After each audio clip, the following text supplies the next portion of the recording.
So we are back in Lesbos again. Vasili, I'm glad to have you back again. It's Thank just you. for a few last words, but I would have been feeling impolite letting you go without the last words. So, but anyway, I think the conversation will go on anyway, because yeah, we are picking that up another time, I think.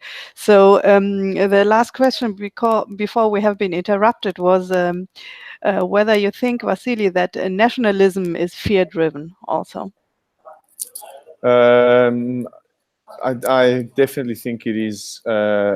It's fear-driven because I would say that people want to feel part of something that they believe in, something that they know, or believe in, something that's familiar, rather. So uh,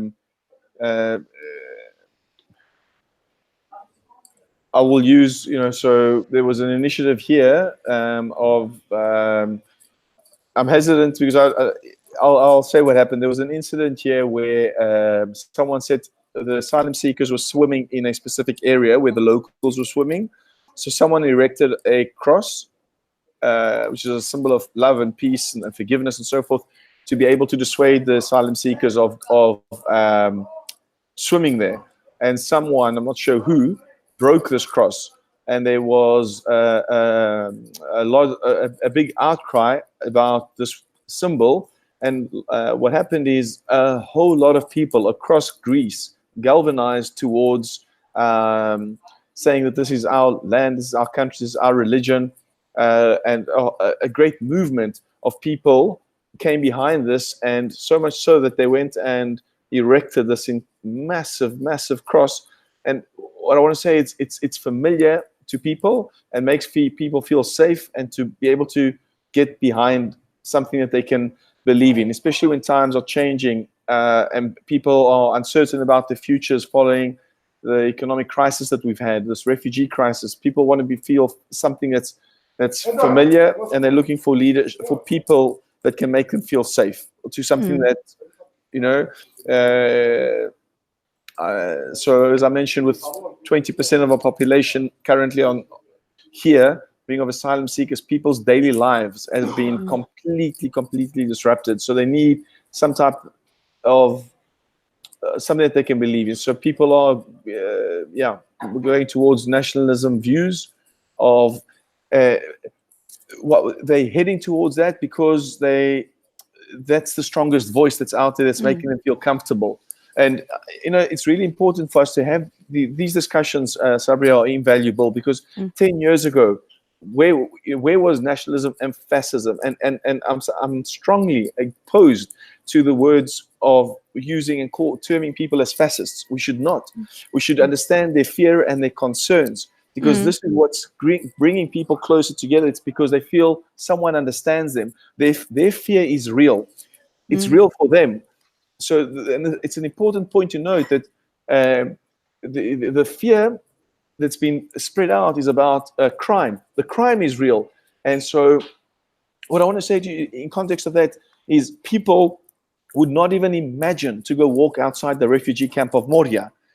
I went there yesterday with a dear friend of mine, a lady who came to visit, and walked freely outside there, freely, without any hesitation, without any thought of, is someone going to mug me, someone going to do harm to my friend that's with me, where the perception of the local community that sees the people within their city would not even imagine to go and walk outside the camp.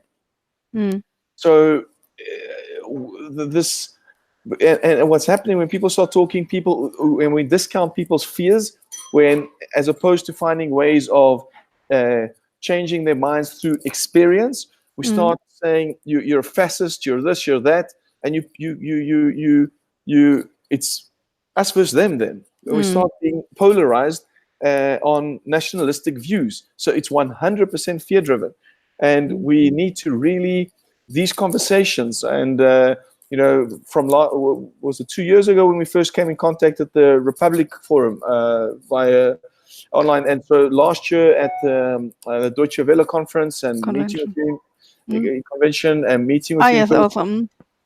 Yeah. Yeah, and Yeah. these discussions, like it's very important. But how do we get this kind of discussion to be more mainstream and have dialogues? And I want to really say to you, on yesterday was Europe Day. The day before, we had a meeting where we brought people, and many of which are actually up for the elections, both regional and local, with people that never they know each other very well, very different views. The ones are at the forefront of the organization actually grew from 5 people 3.5 years ago to 300 people that are employed locally, purely because of the refugee crisis. Mm.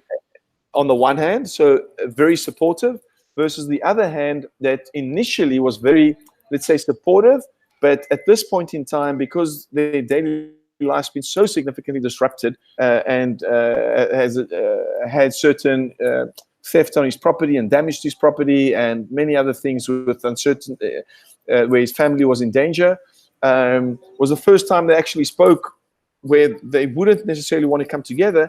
And it was incredible because there was a lot of respect and amazing dialogue.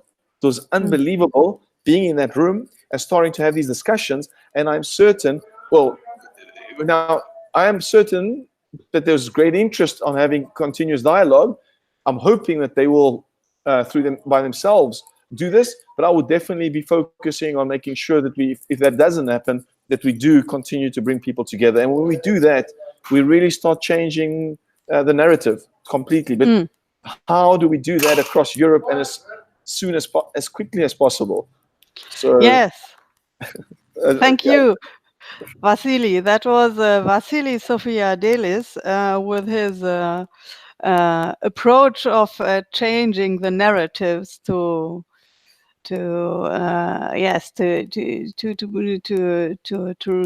realize the fear, but not giving it the narrative in the hand. So and his vision of how to embrace the change, that is really good. And Vasili, thank you very much that we have been discussing over how many kilometers between Lesbos and Bonn. I don't know, 3,000, 2,000, 1.5. But you see, we use tech for good, for talking to each other. And I'm sure we will go on talking together. So, and meeting other people. So have a good day. How's the weather in Lesbos now? it's a beautiful day, a little bit cloudy, but still warm. So the feeling of summer is coming. The So spring, rather, the spring is all in the air. So it's really, really beautiful, actually. spring is in the air and the feeling of summer is coming, Vasili. Those are the last words, and we will go on with the spring and the summer. So I'm looking forward to meet you again, and have a good evening. Thank you very much, Summer. Goodbye. Pleasure Yes, talking to you, and hope to thank welcome you. you to Lesbos at some time. Yes, I am. Yes, I'm. Yes, I'm really interested in seeing that in real. That would be Okay. a pleasure. Thank you very Yeah. much to the Thank whole you. team. Thank you very much. Bye. Okay, bye-bye.